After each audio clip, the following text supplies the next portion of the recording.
You have to understand the weight of the moment to see what actually happened in the Le Mans press room on Sunday. Francesco Bagnaia walked in, sat down, and without raising his voice or pointing fingers, quietly buried the entire philosophy that turned him into a two-time world champion. He didn't plan to. He didn't issue a dramatic declaration. He just opened his mouth and a single line fell out, something that traveled through the news cycle as a bit of frustrated venting. But if you stop and read that line properly, it stops being a quote. It becomes an admission. The defending champion just told the world in plain language that he is no longer racing like one.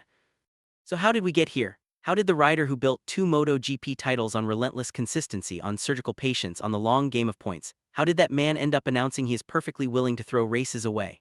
And more importantly, what does that actually mean for the rest of his year at Ducati? Let's start with what happened on track, because the surface story is real enough, even if the deeper story is what matters. The weekend began with promise. Pole position on Saturday, second in the sprint behind Jorge Martin. This was the most encouraging weekend Bagnaia had produced all season, the first time he genuinely looked like the rider who won 25 Grand Prix races between 2022 and 2024. Sunday arrived and it started poorly. A bad launch from pole, then a recovery to second behind Bezzecchi, a clean pass on Acosta. The podium was right there. Past the halfway mark at turn 3 in clean, dry conditions on a circuit he has won at twice, the front end let go. And just like that, he was in the gravel, third retirement in 5 rounds, ninth in the championship, fourth among 6 Ducati riders. But here is the first thing that doesn't match the surface story. Bagnaia confirmed after the crash that it was caused by the same technical issue that had wrecked his Jerez race 2 weeks earlier. The team knows about it, the team is working on it, and yet the issue resurfaced in the very next race anyway. It's not human error, he said. Italian outlets have traced it to the brakes, a recurring loss of front-end confidence in the final third of races. That is not a one-off mistake. That is a Ducati problem, and Ducati has not solved it for Bagnaia specifically.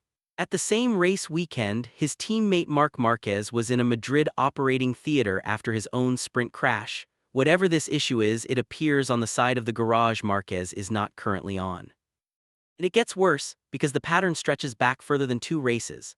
Bagnaia ended the 2025 season with 5 consecutive Sunday retirements, the most catastrophic end to a campaign by any defending champion in modern MotoGP. The 4 rounds of 2026 before Le Mans produced no Grand Prix podium for the factory team. 3 sprint rostrums had translated into 0 Grand Prix points across consecutive Sundays. He arrived at Le Mans with the worst start to a season he has had as a factory rider. The Saturday pace was real. The Sunday outcome was just a continuation of a pattern that now stretches across 15 months. So the question Le Mans was supposed to answer was not whether Bagnaia could be fast for one weekend. It was whether he could finish a Sunday at all. And oh yeah, this is the line everyone read past. After explaining the crash, Bagnaia said this on record: "If I'd been leading the championship, I definitely would have reacted differently. But today, seeing the chance to win, I went for it as I should have." Read that twice. The reigning 2-time world champion just told you that the calculation a championship leader makes is not the calculation he is making anymore. He is no longer riding like a man defending a title. He is riding like a man chasing one good Sunday. That is not bravery. That is a quiet public concession that the championship is no longer the frame he is operating inside. And then came the part that confirmed everything. Bagnaia explained how he had prepared mentally for the weekend while at home. "I came to that conclusion on Sunday. I don't give a damn about anything. I'll even crash if I have to." That sentence is the complete inversion of everything he built his career on. Bagnaia became a double champion by finishing races, by chasing the long game points, by being the most patient man at the front. The 2022 title was won by a rider who came back from 91 points down precisely because he did not throw weekends away. That rider just publicly committed to throwing weekends away. The philosophy did not evolve. It was abandoned on camera in the most decorated factory garage in MotoGP. Let's be honest about why he had to. The numbers had already removed every other option. After Le Mans, Bagnaia sits 93 points behind championship leader Marco Bezzecchi. 22 rounds in a season, 5 gone, 4 retirements across the last 7 Sunday races counting back from Le Mans. The mathematics of a title charge stopped being plausible weeks ago. The mathematics of finishing the season as the second-best Ducati stopped being plausible at Le Mans, where Alex Marquez sits ahead of him on the Gresini bike, and Diggia is closing fast on Valentino Rossi's satellite Ducati.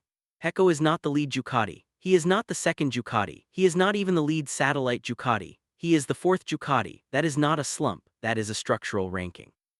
And the worst of it is that he set this victory target himself, knowing exactly what the consequences would look like. People thought this was about a champion working through a rough patch. It was really about a champion who has stopped trying to be a champion in 2026 because the season made that impossible weeks ago. The crash at Le Mans was not recklessness, it was logical. If the title is out of reach, the consistency formula no longer earns him anything. The only thing left to chase is a single race win. The kind of moment Aprilia is reportedly hearing him to deliver from 2027. That deal was finalized in February at the Sepang test. The formal announcement is pending. Bagnaia is leaving Ducati at the end of the season to ride for the manufacturer that just locked out the Le Mans podium. The garage that built him is now the garage he is leaving. The bike that won him 2 titles is the bike he just publicly said he's willing to throw on the ground. The 2027 Aprilia move reframes everything else in this story. Acosta is taking his factory seat. Marquez is the present. The young rider pipeline behind them is being filled by Aldeguer moving to Valentino Rossi's satellite team. There is no seat fight Bagnaia can win at Borgo Panigale because Bagnaia has already conceded the building. So what is he actually racing for? Race wins, highlight reel weekends, the right to walk into Aprilia in January looking like a top 3 rider rather than a fading champion. That is what I'll crash if I have to actually means. It is not bravado, it is positioning for the next chapter at the cost of the last 20 races of this one. The Pecco Bagnaia era at Ducati did not end at Valencia 2024 when he lost the title to Martin. It did not end the day his Aprilia move was reported in February.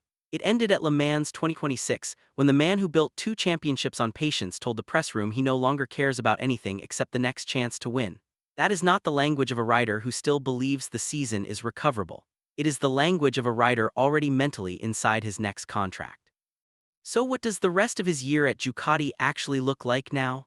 And does the manufacturer that built him owe him anything once the rider has stopped owing them his strategy?